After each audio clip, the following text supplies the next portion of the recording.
Good morning, dear students of class 12. Welcome to the English online learning class. Today, we are going to take up part 2 of the lesson, the third level by Jack Finney. As told in the first session, the lesson is a science fiction. And we have already seen videos based on the overview of the lesson. We are now doing the text portion of this. So, the lesson begins with Charlie, who is the main protagonist of this lesson, the story. He is sharing his experience with the reader.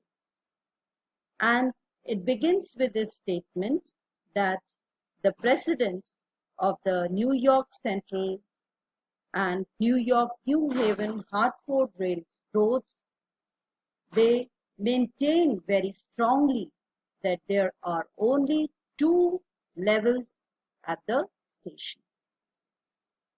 But Charlie has been to the third level of the Grand Central Station. Now, he shared this experience of his with his psychiatrist friend, among other people, other friends also. But the interpretation that was given by his psychiatrist friend was that it was a waking dream wish fulfillment. And the reason was that he was not happy. This was taken as a personal comment on their married life, which made his wife kind of mad, unhappy. But then he explained further that the modern world is full of insecurities, fear, wars, worry. And Charlie needed an escape. But then Charlie refutes this. He says that not me, but other people also want to escape from the real world, from the problems of the real world. But they don't venture into the third level at the Grand Central Station. The Charlie psychiatrist friend and other friends, they also agreed to this.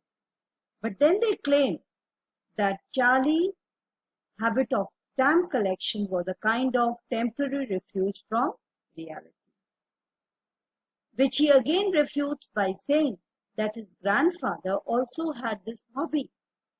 But those days were peaceful, without stress. So why he needed a medium for escape? And then even great leaders like President Roosevelt, he also used to collect stamps as a hobby. But he was not an escapist. Now, he wants to share with the reader the experience in detail. He says that one night, last summer, he had worked late at the office, and as he was in a hurry to reach home, he took the subway from the Grand Central. He decided to take instead of taking the bus because he wanted to reach earlier to join his wife. And he was on his way. Very ordinary person he is, an ordinary guy.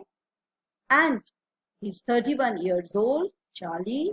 He was wearing a gabardine suit, a straw hat with a fancy belt, and he was walking along a dozen men who looked like him. He was not unusual.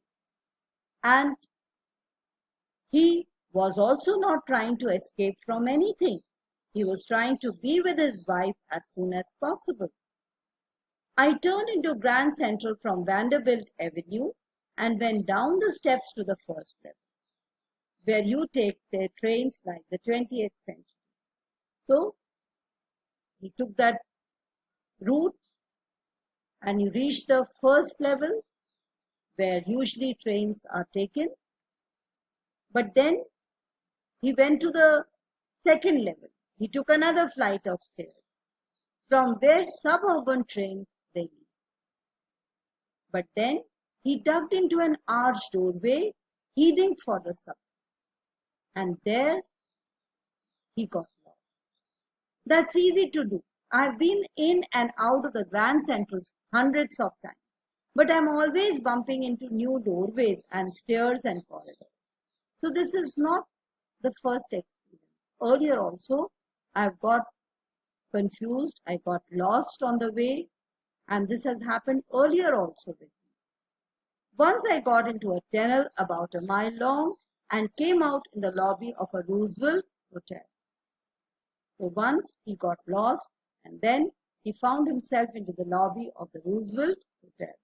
Another time, he came up in an office building on 46th Street, 3 blocks away. Sometimes I think Grand Central is growing like a tree, pushing out no new corridors and staircases like these. So Grand Central is always seeing its growth. It is on a growing phase, expansionist phase. There's probably a long tunnel that nobody knows about, feeling its way under the city right now, on its way to Times Square and maybe another to Central Park. So it's on its expansionist phase. So every time, every day, you find some new tunnels leading to new places. And maybe because for so many people through the years, Grand Central had been an exit, a way of escape. Maybe that's how the tunnel I got into, but I never told my psychiatrist friend about that idea. But then he says, taking readers into confidence, this is what I'm sharing with you only. I'm not even shared this with my psychiatrist friend. So, to conclude this paragraph, Charlie wants to tell his readers that earlier also he had got lost on the way and he found himself in different places. And then he says the Grand Central Station is a kind of place which is growing every day. It's on its expansionist phase. The corridor I was in began angling left and slanting downwards, and I thought that was wrong. But I kept on walking. So he found that the corridor was angling left and slanting downwards. This gave him realization that he was probably wrong. He had got lost. But then he kept on walking. All I could hear was the empty sound of my footsteps. I didn't pass a soul. Suddenly he found himself all alone. He could hear his own footsteps. There was nobody around. Then I heard that sort of hollow roar ahead. That means open space and people talking. Then suddenly he heard a kind of hollow roar and which could give him an idea that there was an open space and could hear people talking. The tunnel turned sharp left. I went down a short flight of steps and came out on the third level of the Grand Central Station. So he had finally come to the third level at the Grand Central Station. This was his experience, which he is sharing with the readers and which nobody was ready to believe, not even his psychiatrist friend and even the heads of the Grand Central Station. They also maintained the claim that there were only 2 levels at the station. But just a moment I thought I was back on the second level. For a second he thought that he had come to the second level. But I saw the rooms were smaller. There was difference. The rooms were smaller. There were few ticket windows and train gates. And even the information booth in the center was wood and old looking. This was not in the second level. So the structure, the arrangement looked different. It was not like the second level. So had he reached the third level? And the man in the booth wore a green eye shade and long black sleeve protectors. The lights were dim and sort of flickering. They were not stable, they were flickering. Then I saw why the lights were flickering, because they were open flame gas lights. There were brass spit-ons on the floor. Even the spit-ons on the floor were of brass. And across the station a glint of light caught my eye. And he saw from a distance a man was pulling a gold watch from his vest pocket, which was very old-fashioned. He snapped open the cover, glanced at his watch, and frowned. He wore a derby hat, a black 4-button suit with tiny lapels, and he had big black handlebar mustache. Even the sense of dressing was old-fashioned, was different. Then I looked around and saw that everyone in the station was dressed like 1890 something. I never saw so many beards, sideburns, fancy mustaches in my life. So even the hairstyling was different. The fashion was old-fashioned of the 1890s. A woman walked in through the train gate. She wore a dress with leg of mutton sleeves and skirts to the top of her high-buttoned shoes. Back of her, out on the tracks, I caught a glimpse of a locomotive. A very small Courier and Eaves locomotive with a funnel-shaped stack, and then I. So seeing the arrangement of the station, which did not look like the second level, he thought that he had reached the different level of the station, probably the third level, because there were only 2 levels till now.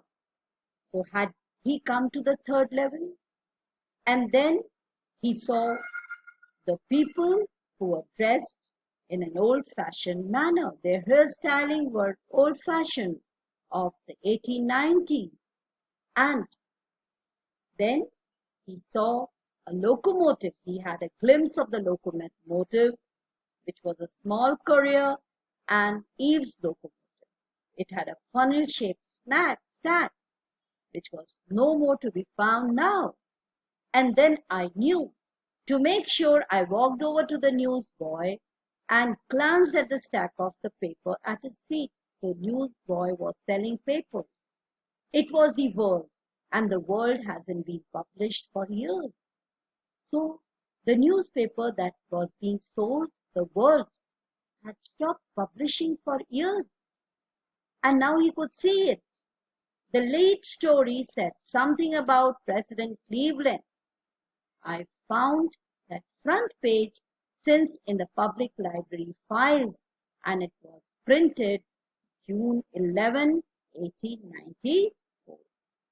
Even the newspaper was dated June 11, 1894. And the leading story the newspaper the World carried was about President Cleveland. I turned towards the ticket window, knowing that here on the third level at the Grand Central, I could buy tickets that would take Louisa and me anywhere in the United States we wanted to go in the year 1894.